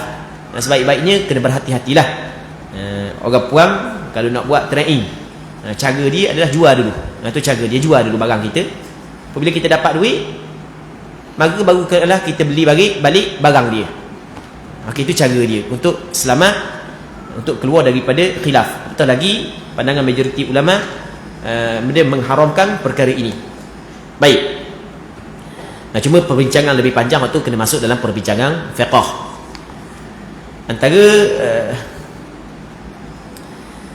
yang dilarang ataupun maksiat perut lagi adalah minum sesuatu yang memabukkan. Minum setiap sesuatu yang memabukkan. Nama dia tak kira, dasar kata benda tu mabuk, hukum dia adalah haram. Jadi kena berhati-hatilah. Baik, tambah-tambah di sini ni maksudnya agak memang bersepoh, kata agak bersepoh kan. Jadi kena berhati-hatilah. Jangan minum ikut dam. Kalau tersilap, tu tak ada masalah, silap nak wan.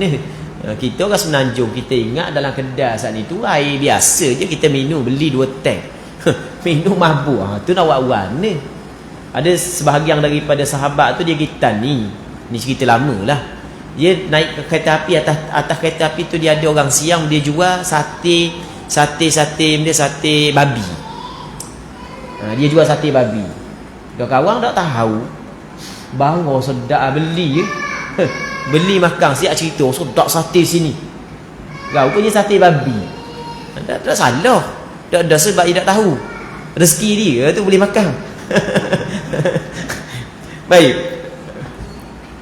Macam sini kan, sini pun ada juga kan jual babi pada tempat-tempat tertentu. Ustaz Mak ceritakan Betul Ustaz Mak cerita, kalau tak cerita dia beli parok. Ada. Antara perkara yang diharamkan lagi adalah makan harta anak yatim. Makan harta anak yatim dan setiap sesuatu yang diharamkan oleh Allah daripada makanan dan minuman. Jadi di sana ada anak yatim. Dia anak yatim ni, maksud dia anak yatim.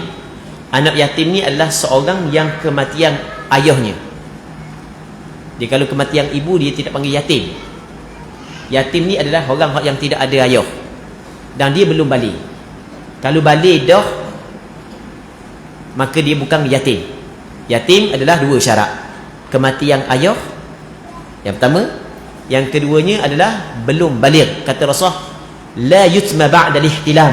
Tidak ada yatim lagi setelah daripada balik. Dia sebelum balik barulah yatim. Baik. Jadi kalau kematian ibu, dia bukan yatim. Yatim ni adalah kematian ayah. Makan harta anak yatim, hukum dia adalah haram. Allah Subhanahu wa taala larang. Baik. Jadi dalam Al-Quranul Karim Allah Subhanahu wa taala sebut wala ta'kulu innal ladina ya'kuluna amwalal yatama zulman innama ya'kuluna fi butunihim nara. Sesungguhnya orang yang makan harta anak yatim secara zalim, sesungguhnya dia telah makan dalam perut mereka itu api neraka Allah Subhanahu wa taala. Dan setiap perkara yang diharamkan oleh Allah taala daripada makanan dan minuman yang lain. Okey, antara maksiat lagi adalah ma'asil lisan. ومعاصي اللسان كثيرة أيضا مثل الغيبة وهي ذكرك أخاك المسلم بما يكره وإن كنت صادقا والنميمة والكذب والشتم والسب واللعن وغيرها. Maksiat-maksiat lidah banyak, antaranya seperti berikut: al-ghibah, mengumpat. Mengumpat ni kena jagalah mulut kita. Ada orang yang suka bercakap keburukan orang. Baik, jadi benda yang kita bercakap tentang orang lain, kalau benda tu tidak suka, dia tidak suka, itu yang dikatakan sebagai mengumpat. Mengumpat itu iaitu menyebut sesuatu perkara yang berkaitan dengan saudara muslim berkenaan apa yang dibencinya untuk disebut-sebut, meskipun ia merupakan sesuatu yang benar. Dia sebenarnya apa yang kita kata kepada saudara kita, hak yang muslim, benda hak yang tidak suka, walaupun benda tu benar, dia kata walaupun wa in kunta sadiqa. Okey, tak apalah. Dia sebenarnya kalau benda tu memang betul ada pada dia, itu yang dinamakan sebagai mengumpat, sebagai ghibah. Kalau tak ada benda tu pada dia, kita reka-reka cerita tu, nama dia sebagai buhtan. Satu ketika Nabi SAW tanya sahabat dia, atadruna mal ghibah? Kamu tahu tak apa itu mengumpat? Kata Rasulullah, zikruka akhaka bima yakrah. Mu sebut saudaramu apa yang dia tidak suka. Lepas tu kata sahabat, qal ara'aita in kana fi akhi ma aqul? Apa pandanganmu hai Rasulullah sekiranya benda yang aku sebut tu memang betul ada pada saudaraku? Aku kata dia tu gemuk, memang dia gemuk sungguh. Aku kata dia saat ni tu sekian-sekian, memang ada sungguh pada dia. Kata Rasulullah, in kana fihi ma taqul faqad ightabta wa in lam yakun fihi ma taqul faqad bahatta. Andai kata hak yang mu kata saat itu betul ada pada dia, tu mengumpat. Tapi kalau tak ada pada dia, mu telah membuat tuduhan palsu. Hak tu lebih teruk lagi daripada mengumpat. Jadi mengumpat ni termasuk dalam dosa besar. Dalam Al-Quran Allah Ta'ala kata wala yaghtab ba'dukum ba'dha ayuhibbu ahadukum an ya'kula lahma akhihi maitan fakarihtumuh. Janganlah sebahagian daripada kamu mengumpat sebahagian yang lain. Adakah suka seorang di kalangan kamu dia makan saudara dia ketika saudara dia mati, makan daging? Jadi Allah Ta'ala umpamakan orang mengumpat ni dia makan daging orang yang mati. Kan teruk lagu tu kan? Maka kita kena tinggal mengumpat. Jangan sekali-kali kita mengumpat. Kita kena beristighfar dan minta ampun, minta maaf kepada tuang dia kalau sekiranya pernah kita mengumpat sebelum daripada ni. Cuma di sana ada mengumpat yang diizinkan oleh syarak. Diizinkan oleh syarak, ada mengumpat yang diizinkan oleh syarak. Kerana melihat kepada hadis Nabi sallallahu alaihi wasallam. Satu ketika Hindun mari jumpa dengan Nabi sallallahu alaihi wasallam. Hindun isteri kepada Abu Sufyan. Dia bagi tahu kepada Rasulullah, inna Aba Sufyan rajulun syahihun la yu'tini ma yakfini wa waladi. Dia kata, Rasulullah, Abu Sufyan ni, tok laki aku lah, suami aku ni, orang yang kedekut sungguh. Dia tidak beri kepada aku apa yang mencukupi perbelanjaan untuk aku dan anak aku. Kita kalau bini kita pergi khabar ke ustaz gitu, malu kita. Memang tak suka, tak ada orang suka. Bagus awak khabar ke ustaz saya kedekut. Ada kita gitu. Memang tak suka lah. Baik, tengok. Rasul tak larang pun Hindu bagi tahu begitu kepada Rasulullah, menceritakan keburukan suami dia. Jadi bermakna ada tempat-tempat tertentu boleh mengumpat. Satu ketika ada seorang perempuan mari jumpa dengan Rasulullah. Perempuan tak nak lupa dah nama dia. Dia khabar kepada Rasulullah ada dua orang masuk meminang dia. Yang pertamanya adalah Abu Jaham, yang keduanya Muawiyah bin Abi Sufyan. Tadi Abu Sufyan ni Muawiyah pula. Lepas tu kata Nabi sallallahu alaihi wasallam, wa amma Muawiyatu fasu'lukun la malalah. Muawiyah pun jangan nikah lah dengan dia. Sebab dia ni papa ke dana tak ada pitih. Takut muda orang pula nak hidup dengan orang yang tak ada pitih. Kalau cakap kita gitu lah. Wa amma Abu Jaham fakana la yada'u asahu an 'atiqih. Maksudnya Abu Jaham pula dia tidak meletakkan gotang tungkat di atas bahu. Maksud dia tidak meletakkan tungkat di atas bahu, daripada bahunya dia suka pukul isteri. Ada ayah dah. Ada syarham yang kedua kata bukan suka pukul isteri, tapi dia suka merantau. Kau orang dulu kan biasa kalau merantau dia kayu satu, lepas tu bungkusan kain kan, merantau. Jadi kalau duduk merantau sama, mun nikah dengan dia sama je nikah dengan dia, tak ada lelaki rumah sama. Baik, kan Rasulullah sebut keburukan Muawiyah, keburukan Abu Jaham. Maka ulama kata rupanya ada juga tempat hak yang boleh kita mengumpat. Maka ulama buat kajian daripada hadis-hadis, ternyata rupanya ada 6 tempat boleh kita mengumpat. Sehingga kan Imam Ibn Abi Syarif membuat syair menyebut ada tempat yang boleh kita mengumpat. Dia kata benda az-zammu laysa bighibatin fi sittati.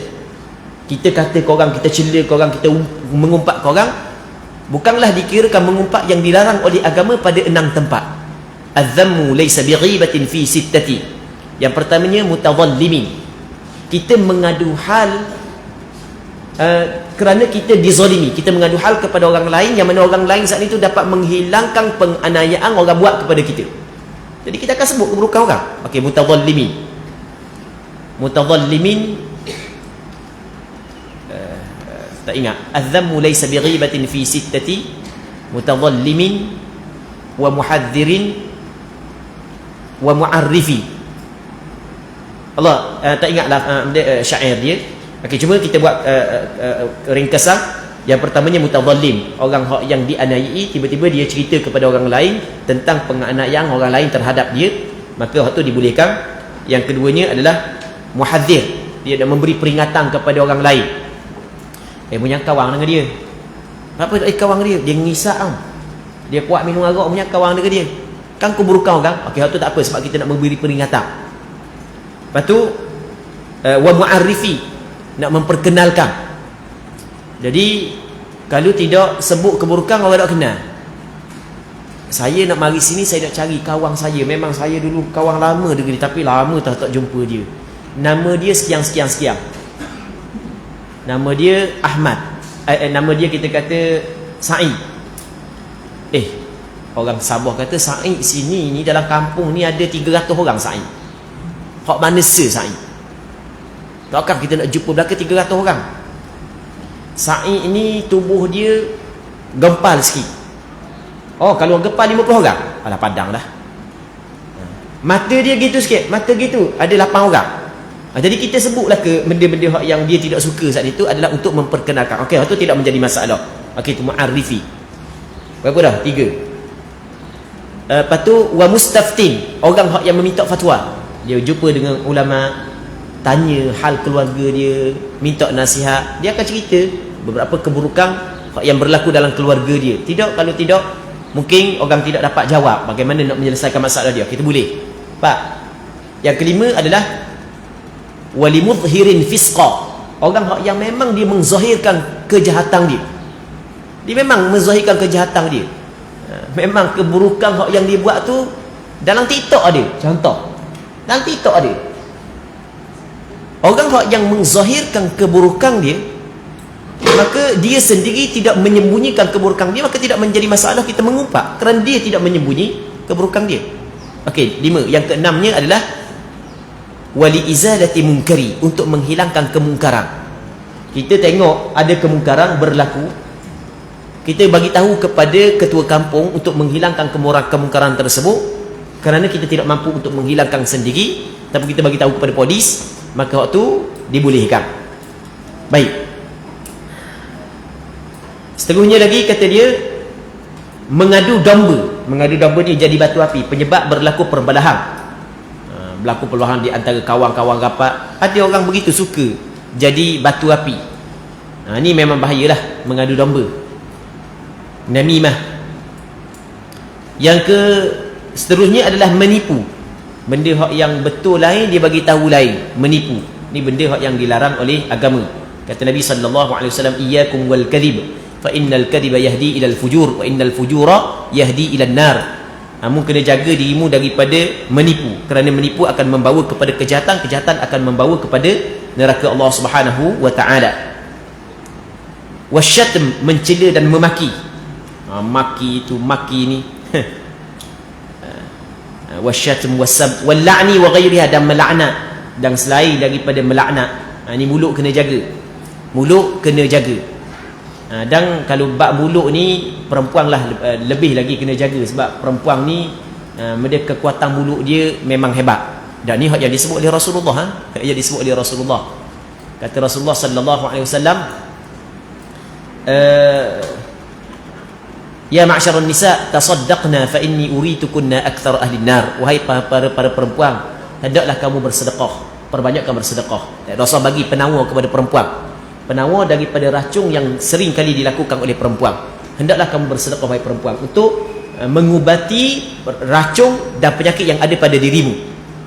Sebab aku diperlihatkan pada malam Mi'raj kebanyakan penghuni neraka daripada kalangan perempuan. Maka ada seorang sahabat tanya Rasulullah, sebab anda wahai Rasulullah? Kata Rasulullah, ada 2 sebab yang ada pada perempuan. Yang pertamanya adalah takthurnal la'na wa takfurnal ashir. Mulutmu tak nak jaga. Tu takthurnal la'na, maksudnya memperbanyakkan laknat, maki situ maki sini. Lepas tu mengkufur pula kepada suami, kebaikan-kebaikan suami yang suami buat mengingkari. Baik, maka itu punca. Dan penawarnya adalah banyakkan bersedekah. Katanya lagi ma'asil ain, maksiat-maksiat mata. Allah, maksiat mata memang cukup teruklah, khususnya untuk orang lelaki. Payah nak jaga maksiat mata. Payah nak jaga maksiat mata ni. Gimana jumpa semua orang seksi. Ni payahlah nak jaga maksiat mata. Tapi kita kena jaga maksiat mata. Wa ma'asil ain mithlu an-nadhari ila an-nisa'il ajnabiyyati wa nadhari al-awrati wa an-nadhari bil istihqari ila al-muslim wa an-nadhari fi baitil ghairi bi ghairi idhni. Maksudnya maksiat mata seperti melihat wanita ajnabi. Jadi antara perkara yang perlu kita kena jaga adalah jangan kita melihat kepada perempuan ajnabiyah. Allah Ta'ala sebut dalam Al-Quran, kullil mu'minina yaghuddu min absarihim wa yahfadhu furujahum. Kata oleh Muhammad Muhammad kepada lelaki yang beriman, hendaklah mereka menjaga pandangan mata dan menjaga kemaluan mereka. Sama juga wa kullil mu'minati yaghuddna min absarihinna wa yahfadhna furujahun. Kata oleh Muhammad Muhammad kepada perempuan-perempuan yang beriman, hendaklah dijaga pandangan mata, jaga kemaluan mereka. Dia Allah Subhanahu wa taala dalam Al-Quran, kita tengok Allah Taala dalam Quran, Allah Taala tidak Allah Taala melarang kita mendekati zina, wala taqrabuz zina. Jangan kamu menghampiri zina. Maksudnya dia zina ni dia bukan berlaku sekaligus, bahkan dia ada bunga-bunga, daripada kecil, daripada ringan barulah jadi berat. Sebab itulah jaga mata. Kata Rasulullah sallallahu alaihi wasallam kepada Sayyidina Ali, la tutbi'in nadhratan nadhrata, mu jangan susuli pandangan demi pandangan. Fa inna lakal ula wa laysat lakal akhirah. Pandangan yang pertama dimaafkan kalau tidak disengajakan, tapi pandangan yang disusuli yang kedua, itu tidak dimaafkan. Dia sebenarnya kejahatan zina ni dia bermula daripada pandangan mata. Berlaku zina ni bermula daripada pandangan mata. Sehingga kan ada sebuah syair dia menyebut lagu mana? Dia mula an-nadhratu. Nadhratun fabtisamatun fasalamun fakalamun famaw'idun faliqa'un. Dia kata nadhratun bermula dengan pandangan mata. Lepas tu nadhratun fabtisamatun disusuli dengan senyum. Lepas tu fasalamun bertegur, berkenalan, fakalamun bercakap, maka akhirnya famau'idun buat perjanjian untuk berjumpa, penghujungnya faliqaun berjumpa. Dia bermula daripada pandangan mata. Nadhratun fabtisamatun fasalamun fakalamun famau'idun faliqaun. Baik. Jadi kena jaga pandangan mata. Melihat kepada aurat, memandang saudara muslimin dengan pandangan yang menghina. Tengok orang lain dok molek belaka, dia seorang je molek. Baik. Melihat ke dalam rumah orang lain tanpa izin pemiliknya, di antara perkara yang dilarang. Kita kalau kita tidak boleh melihat dalam rumah orang lain tanpa keizinan dia. Nak ita-ita dalam rumah orang, nak buka pintu rumah orang tak boleh. Tuang dia duduk buat benda, tahu tuang dia letih, pakai spender saja duduk tidur, panas sang dalam rumah, kita pergi buka pula. Siap buat live pula, dok keselok kita masuk dalam Facebook. Ma'asil udhun, maksiat telinga. Wa ma'asil udhun kalistima'i ila al-ghibati wa ghairi dhalika min al-muharramat. Maksiat telinga seperti mendengar umpatan dan perkara-perkara lain daripada perkara-perkara yang diharamkan. Ma'asil yad, wa ma'asil yad kat-taghfifi fil kayli wal wazn wal khiyanah was sariqah wa sa'iril mu'amalatil muharramah kal qatli wad darbi bighairi haqq. Maksiat tangan seperti mengurangkan ukuran dan timbangan. Mengurangkan ukuran. Dia kail ni bukan ukuran, kail ni adalah sukatan. Wal wazni dan timbangan. Dia mengurangkan sukatan dan timbangan. Kita ada dalam Quran, wailul lil mutaffifin, celaka bagi orang yang mengurangkan sukatan. Baik. Jadi kita mengurangkan sukatan dan timbangan. Jadi kita jual. Jadi kita sepatutnya kena sekilo tapi tak sampai sekilo. Itu maksud dia. Khianat terhadap amanah yang diberikan, mencuri, mengambil barang orang tanpa pengetahuan dia, tanpa keizinan daripada dia, dan semua perbuatan yang diharamkan seperti membunuh dan memukul orang lain tanpa hak. Baik. Ma'asir rijl. Wa ma'asir rijl al-mashyu fi si'ayatin bimuslimin aw qatlihi aw ma yadurruhu bighairi haqqin wa ghairi dhalika min kulli ma haruma al-mashyu ilayhi. Maksiat kaki seperti berjalan untuk mengadu domba pada kaum muslimin. Nak jadi batu api, gila dia berjalan keluar rumah tengah malam nak pergi jumpa orang untuk supaya orang balah, atau untuk membunuhnya, atau untuk mendatangkan mudarat kepadanya tanpa hak, atau perkara selainnya yang diharamkan oleh Allah untuk berjalan kepadanya. Dan sekali, wa ma'asil farj. Wa ma'asil farj kazina wal liwat wal istimna'i bil yad wa ghairihima min ma'asil farj. Maksiat kebaluan seperti berzina, liwat, beronani dengan tangan ataupun selain daripada tangan, dan perkara selainnya yang melibatkan maksiat kemaluan. Semoga Allah Subhanahu wa taala melindungi kita dan keluarga kita. Dia di sana ada hadis, kata Nabi sallallahu alaihi wasallam, sesiapa yang memberi jaminan kepadaku untuk menjaga dua anggota ini, maka aku akan jamin syurga untuk dia. Kata Rasulullah, man yadman li ma baina lahyaihi wa ma baina fakhidaihi adman lahul jannah. Sesiapa yang jamin kepadaku untuk jaga dua anggota ini, satu anggota yang berada di antara dua tulang kerahang mulut, dan satu anggota lagi yang berada di antara dua kaki, itu kemaluan, maka Allah Ta'ala Rasul jamin syurga untuk orang ini.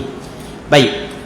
Ma'asil badan wal ma'siyatu bikullil badan kal'uquq lil walidain, kal'uquqi lil walidain wal firari minaz zahf wa huwa minal kaba'ir. wa ghairi ma dhukira mithlu qati'atir rahim wa dhulmin nas, maksiat seluruh badang seperti derhaka kepada kedua ibu bapa. Jadi kita kena ingat, jangan sekali-kali kita derhaka kepada kedua ibu bapa. Antara dosa yang disegerakan balasan adalah derhaka kepada kedua ibu bapa. Dosa yang disegerakan balasan. Orang yang derhaka kepada kedua ibu bapa tidak ada keberkatan di dalam kehidupan dia. Baik, lari daripada medan perang, dan ia termasuk dalam dosa-dosa besar. Ketika kita berperang dengan orang kafir, tiba-tiba lari dalam medan perang, maka hak tu termasuk dalam dosa besar. Ni orang lelaki lah, orang perempuan tidak wajib berperang, orang lelaki ni. Yang ketiganya, maksiat yang selainnya, seperti memutuskan silaturrahim dan menzalimi manusia.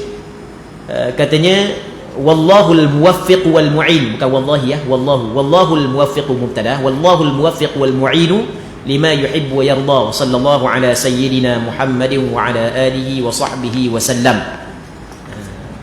Jadi alhamdulillah kita habis dah kitab Risalah Al-Jami'ah. Kita mengharapkan ada manfaatnya dan ada keberkatannya. Semoga Allah Subhanahu wa taala memberkati majlis ilmu yang kita adakan pada hari di sini 2 hari berturut-turut. Semoga Allah Subhanahu wa taala memberkati pihak penganjur. Allah taala, semoga Allah taala memberkati Ustaz Mak, memelihara beliau, memberi kekuatan kepada beliau untuk mengembangkan dakwah di bumi Sabah. Alhamdulillah. Cuma kita buka soalan sekejap boleh?